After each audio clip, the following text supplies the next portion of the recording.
আজকে সাজাতে গিয়ে এত বড় যে ভুল করে ফেলবো এটা কোনো দিন ভাবতে পারিনি। যথারীতি টেনশানে আমার হাত পা কাঁপছিল।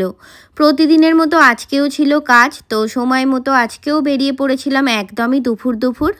আর মৌসুমি দেখতেই পাচ্ছ চলে এসেছিল একদম লেপ কম্বল নিয়ে, মানে যত ঠান্ডা মনে হয় ওরই লেগেছিল। আর ঠিক বেরোনোর মুখেই এক দল হনুদাদারা এসে হাজির। আর হনুদাদাদের দেখলে যে আমার কি ভয় করে কি বলবো তোমাদের। তাই সুজয়কে এখানে পাহারা দেওয়ার জন্য আমি দাঁড় করিয়ে দিয়েছিলাম, বলেছিলাম তুমি একটু দাঁড়াও, আগে আমি বেরিয়ে যাই, তারপর তুমি যাবে। তো যাই হোক, তারপরে রওনা হয়ে গেলাম।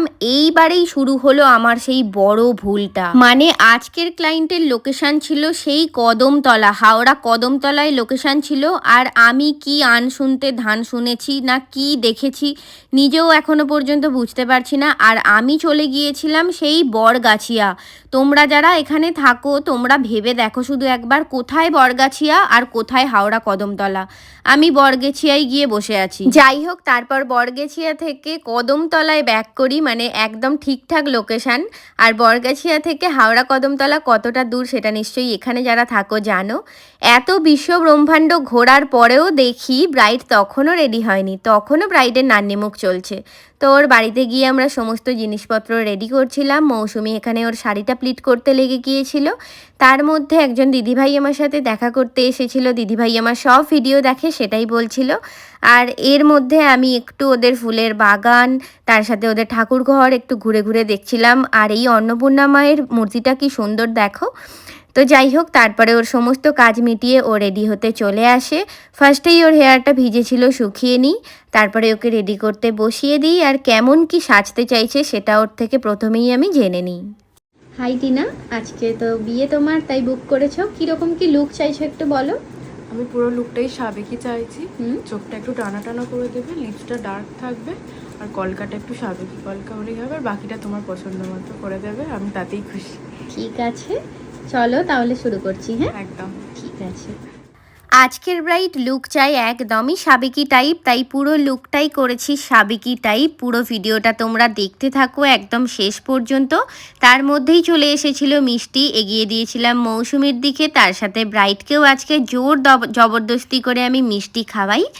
আর লেট করিনি, ঝটপট কাজে লেগে পড়েছিলাম। আর আজকের ব্রাইডের প্যাকেজ ছিল একটা রিকোর্ডের। আর এর মাঝেই তোমাদের বলি, তোমরা যারা যারা আমার কাছে ব্রাইডাল মেকআপ শিখতে চাইছো, 20 তারিখ থেকে শুরু হচ্ছে আমার ব্রাইডাল মাস্টার্স ক্লাস। মানে এই মাসের 20 তারিখ থেকে শুরু হচ্ছে ক্লাস।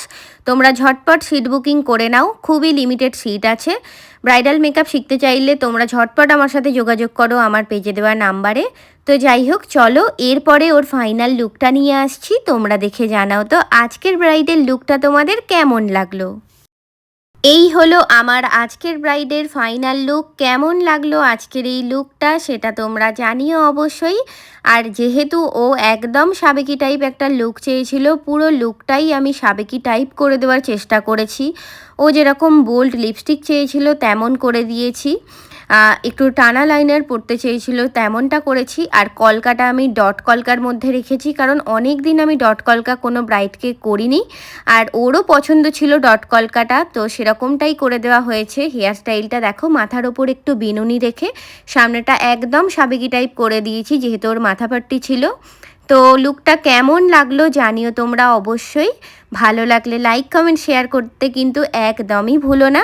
আর চলো এবার ব্রাইডের থেকেও জেনে নিই যে ওর কেমন লাগলো আজকে আমার কাছে সেজে। তো টিনা, কিরকম লাগলো সেজে একটু বলো। এক কথায় অসাধারণ, যেরকম বলেছিলে সেরকম করেছি তো, তার থেকেও বেশি পেয়েছি, আমার কিচ্ছু বলার নেই। ঠিক আছে, থ্যাংক ইউ।